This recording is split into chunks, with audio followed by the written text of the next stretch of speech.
नमस्ते, ओम शांति, जय भारत। आज मैं अपने श्रोतागणों का YouTube चैनल लेख व कहानियाँ पर बहुत बहुत स्वागत व अभिनंदन करता हूँ। और साथ ही आज मैं अपने लेखों की श्रृंखला में एक नया लेख प्रस्तुत करने जा रहा हूँ, जिसका कि शीर्षक है वृद्धावस्था जीवन का एक सुंदर पड़ाव। मैंने इस लेख के माध्यम से अपने जीवन की लंबी उम्र के जो भी अनुभव हैं उनको संकलित करते हुए इस लेख के माध्यम से दो बातों पर विशेष प्रकाश डालने का प्रयत्न किया है। पहला, कुछ लोग वृद्धावस्था में 60 की उम्र पार होते होते ये समझने लगते हैं कि अब जीवन का अंत नज़दीक आ रहा है और जीवन जीने की तमन्ना को खो देते हैं, जिससे कि वो या तो अवसाद में चले जाते हैं या भरपूर जीवन नहीं जी पाते हैं। और दूसरा, समाज का जो युवा वर्ग है, कुछ युवा ऐसे भी दिखाई देते हैं जो कि धनोपार्जन के लिए, धन की लालसा में, प्रतिष्ठा के लिए अपने बूढ़े माँ बाप को अकेले छोड़कर कहीं बाहर चले जाते हैं।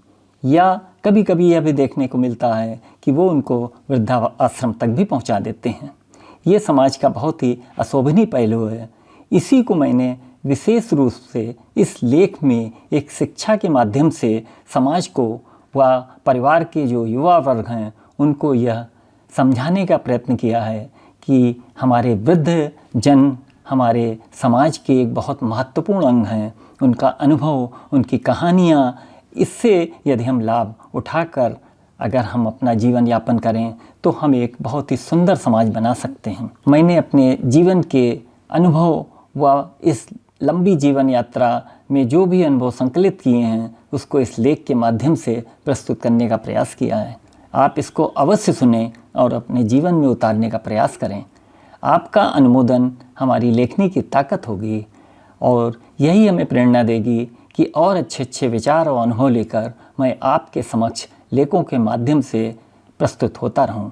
अब मैं आपसे यह निवेदन करना चाहता हूं कि यदि आपको मेरा यह लेख अच्छा लगे, पसंद आए, तो आप इसे लाइक, सब्सक्राइब व कमेंट के माध्यम से अपना स्नेह हमको प्रदान कर सकते हैं। हमारे बुजुर्गजन इस धरातल पर समाज व परिवार के आधार स्तंभ स्वरूप होते हैं। इनका अनुभव व ज्ञान हमें जीवन की गहरी समझ प्रदान करता है। इनका महत्व केवल उनके लंबे समय तक हमारे सहचर बने रहने से नहीं, अपितु उनका अनुभव व ज्ञान हमें धैर्यपूर्वक गहराई से सोचने की प्रेरणा देता है। उनकी उपस्थिति व सलाह हमें निरंतर याद दिलाती रहती है कि जीवन केवल भौतिक उपलब्धियों का नाम नहीं है, बल्कि एक दूसरे के साथ जुड़ाव व समझ का सफ़र है। उनके विचार व मार्गदर्शन हमारे वर्तमान व भविष्य को आकार देने में एक महत्वपूर्ण भूमिका निभाते हैं। प्रकृति में प्रत्येक चीज का एक चक्र होता है जो समय के साथ साथ चलता रहता है। वृद्धावस्था भी इस चक्र का ही एक सुंदर पड़ाव है जो ज्ञान व अनुभवों से भरा होता है। इन्होंने समय की कसौटी पर अपनी बुद्धि व विवेक को तराशा होता है। इनकी झलक हमें उनकी आंखों में समाई शांति व खामोशी द्वारा परिलक्षित होती है। एक पुराना वृक्ष जैसे अपनी जड़ों को फैलाकर पूरे जंगल को स्थिरता प्रदान करता है, वैसे ही हमारे वृद्धजन समाज व परिवार में वट वृक्ष बन हमेशा छाया व खुशहाली का स्रोत बने रहते हैं। समय के चक्र के साथ सूर्यास्त की ओर बढ़ना वृद्धावस्था का प्रतीक है, जो हमें शांति, विश्राम व अनोखेपन का एहसास कराती है। वृद्ध होना मतलब जुनून से करुणा की तरफ बढ़ना। वृद्धावस्था की ओर बढ़ना जीवन का अंत नहीं है, अपितु एक नए सूरज को देखना है जो पहले से कहीं अधिक सुंदर व आकर्षक है। बूढ़ा होना पहाड़ पर चढ़ने जैसा है। थोड़ी श्वास जरूर फूलती है, मगर दृश्य बहुत सुंदर दिखाई देता है। यह अवस्था जीवन का सबसे सुंदर पड़ाव है, जब हम अपने अनुभवों द्वारा जीवन की सुंदरता को उजागर कर सकते हैं। अतीत एक कविता की तरह होता है जिसे बार बार पढ़ने की इच्छा होती है, जैसे कोई कवि अपनी सबसे प्रिय रचना को बार बार सुनाता है। यद्यपि युवावस्था हमारे जीवन का बड़ा ही खुशनुमा समय होता है, क्योंकि इस समय हमारे अंदर सुंदरता देखने की अपार क्षमता विद्यमान होती है। और जो व्यक्ति हर उम्र में सुंदरता का एहसास करने की क्षमता बनाए रखता है, तो वह व्यक्ति कभी बूढ़ा नहीं होता। बुजुर्ग होना जीवन का एक स्वाभाविक हिस्सा है, जो हमें समय की गति व नश्वरता का एहसास कराता है। हमारी उम्र का बढ़ना केवल शारीरिक बदलाव मात्र नहीं है, अपितु हमारे अंदर आत्मिक व भावनात्मक अनुभवों का संग्रह तैयार हो जाता है। वृद्धावस्था वह समय है जब आत्मा अपने अनुभवों के रंगों से सजा चित्र बनाती है। हमारी युवावस्था तो अधीरता व बेचैनी में व्यतीत हो जाती है, मगर वृद्धावस्था पूरे जीवन की त्रासदियों से भरी एक अनमोल सबक की तरह होती है, और यही अनुभव हमें पूर्णता की ओर ले जाते हैं। अब मैं केवल यह जानता हूँ कि मैं बूढ़ा नहीं हो रहा हूँ, अपितु बस आगे की ओर निरंतर बढ़ रहा हूँ। बस अंतर केवल इतना महसूस हो रहा है कि पहले मैं केवल सुख को ही जीवन मानता था और दुख को अभिशाप, लेकिन अब दुख व प्रसन्नता मेरे अंदर साथ साथ निवास करते हैं। इस अवस्था में प्रत्येक खुशी व आंसू में एक सी सुंदरता नजर आती है, और अब मैं तो उसी में लीन होकर आत्मिक सुख का अनुभव कर रहा हूँ। अब मेरे अंतःकरण में एक नए जीवन की धड़कन भी सुनाई दे रही है। हमारे समाज में कुछ लोग बुजुर्गों की क्षमता पर अक्सर संदेह करने लगते हैं, लेकिन ऐसे लोग उस स्थिति तक पहुंचने तक अनभिज्ञ से होते हैं। उन्हें यह समझ ही नहीं आता कि वृद्धावस्था हमारी आंतरिक यात्रा का ही हिस्सा है, जहां हम अपने अतीत का अवलोकन करते हैं तथा जीवन के पुराने धूमिल पड़े पन्नों को पलटते हैं। साथ ही जीवन का अर्थ निरंतर खोजने में लगे रहते हैं। इस समय बस हमारी यादें ही हमारी ताकत होती हैं, और यही अवसर होता है कि हम अपने जीवन की किताब को दोबारा पढ़ सकें। उम्र बढ़ने के साथ चेहरे पर आने वाली हर रेखा, प्रत्येक झुर्रियां एक कहानी सी बयां करती प्रतीत होती हैं। इसको डर व भयभीत होकर हमें नहीं देखना चाहिए।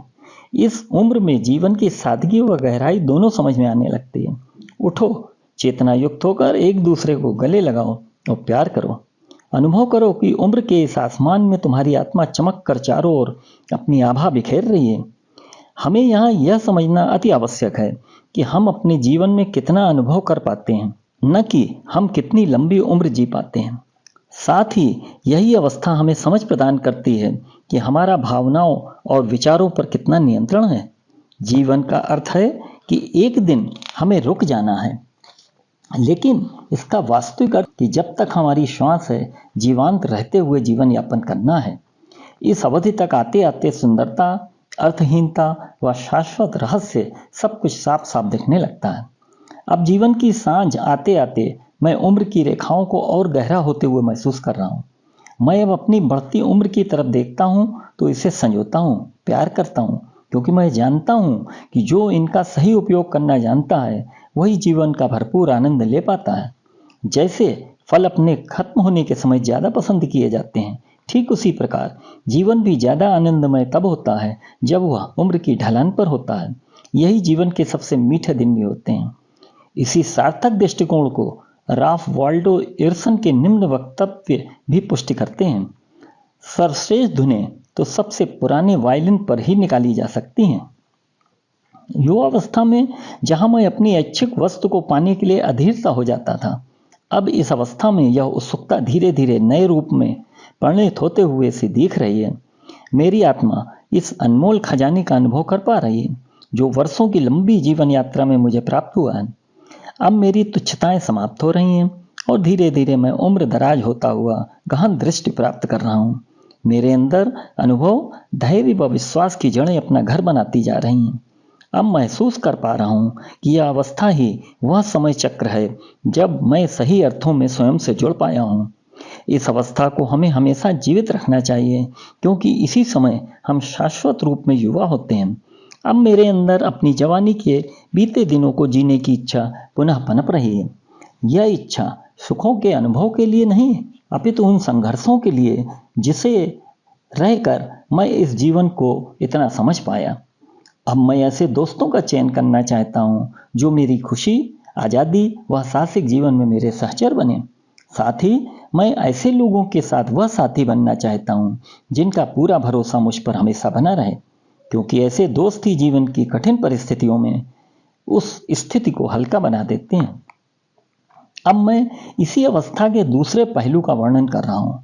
वर्तमान परिप्रेक्ष्य में दुर्भाग्यवश समाज के कुछ लोग वृद्धजन को बोझ व उपेक्षित सा समझने लगते हैं।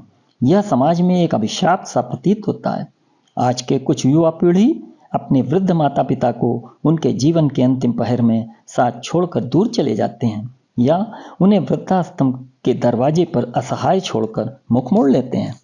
एक करुण व्यथा में एक लाचार माता पिता के हृदय विदारक विनती भरे स्वर दयनीय स्थिति को बयां कर रहे हैं। बेटा, मेरी वृद्धावस्था इस जीवन के अनंत सफर की कहानी है। बेटा, तुझे चलना व बोलना सिखाते सिखाते मैं थोड़ा जर्जर सा हो गया हूँ। तेरा बोझ इस कंधे पर उठाते उठाते थोड़ा झुका हुआ सा महसूस कर रहा हूँ। अरे ओ नादान, इस अंतिम पहर में तेरी मुझे बहुत ज़रूरत है, मगर नियोक्ता को शायद कुछ और ही मंजूर है। फिर भी बेटा, मेरे अंत समय में जब मेरा नियोक्ता मेरे सामने खड़ा होगा, उस समय भी मैं उनसे तेरे कल्याण का ही वचन मांगूंगा।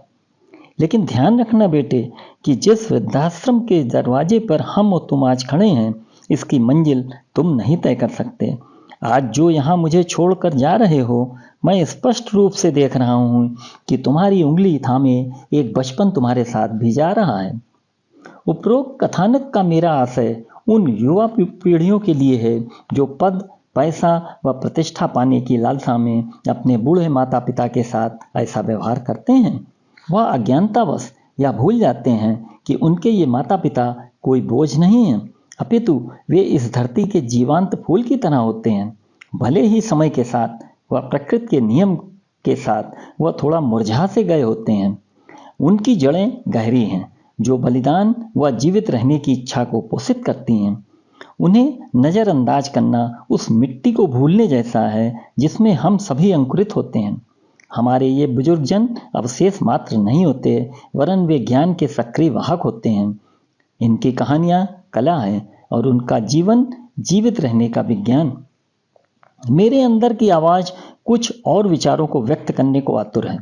हमारे वृद्ध माता पिता अपने जीवन की शाम में उस दीपक की तरह होते हैं जो अंधेरे में भी रोशनी बिखेरते हैं। उनकी आंखों में छिपी कहानियाँ, उनके विचारों में बसी बुद्धिमत्ता हमें यह सब सिखाती है कि जीवन में गलती करते सीखते संयम के साथ हमें आगे बढ़ते रहना है। साथ ही जीवन का आनंद केवल लंबे जीवन जीने में नहीं, अपितु इसको समझदारी पूर्वक जीवन यापन करने में है। यह भी याद रखना होगा कि उनकी बुलंद आवाज़ हमारे अंदर जोश पैदा करती है तथा खामोशियाँ विकास के लिए सही दिशा प्रदान करती हैं। इस अवस्था में हमें यह ज्ञात हो जाता है कि जीवन का प्रत्येक पल अनमोल है। इसी समय आत्मा शांति का रूप बन सत्य की खोज में गहराई में जाकर अनुभव करने लगती है कि जीवन का प्रत्येक क्षण, चाहे प्रारब्ध हो या जीवन का अंतिम पहर, इसको पूर्णता के साथ जीने योग्य है। अंत में मैं लेख समाप्त करते हुए यह बताना चाहता हूँ कि जीवन एक नाटक की तरह है और वृद्धावस्था इसका सबसे महत्वपूर्ण दृश्य। इस समय हम पूर्व में किए गए कर्मों का लेखा जोखा देख सकते हैं। यद्यपि इस अवस्था में हमारी शारीरिक दुर्बलता अवश्य परिलक्षित होती है, मगर हमारी आत्मा शक्ति बनकर उभरने लगती है। वह अभागे ही कहे जाएंगे जो लंबी उम्र के बाद भी मृत्यु के डर को नहीं त्याग पाते, परंतु यह तो जीवन का स्वाभाविक हिस्सा है। हम युवावस्था में अधिक उत्साही होते हैं, हर कार्य में जल्दी चाहते हैं तथा परिणामों पर विचार कम करते हैं, परंतु इस अवस्था तक हम अधिक अनुभवी, शांत व विवेकशील हो जाते हैं तथा प्रत्येक कार्य को करने में पूर्व परिणामों के बारे में भी हम सचेत रहते हैं, क्योंकि बड़े बड़े कार्य मांसपेशियों व शारीरिक निपुणता की अपेक्षा चिंतन, चरित्र की दृढ़ता व निर्णय शक्ति से पूर्ण होते हैं। अतः जीवन का ढलता समय पतन का काल न होकर एक ऐसा चरण होता है जिसका अनूठा मूल्य होता है। यदि हम यह बात अपनी युवावस्था के समय ही सीख जाएं, तो हमारा पूरा जीवन और भी आनंदमय हो जाएगा। अब मैं लेख समाप्त कर अपनी वाणी को विराम दे रहा हूँ और आपसे निवेदन के साथ आग्रह कर रहा हूँ कि मेरे इस चैनल को अवश्य सब्सक्राइब करें, जिससे कि समय समय पर मेरे हृदय के उद्गार व अनुभव आप तक लेखों के माध्यम से पहुँच सकें। मैं बहुत शीघ्र ही अपने नए लेख के साथ आपके समक्ष उपस्थित रहूँगा। तब तक आप स्वस्थ रहें। नमस्ते। ओम शांति। जय भारत।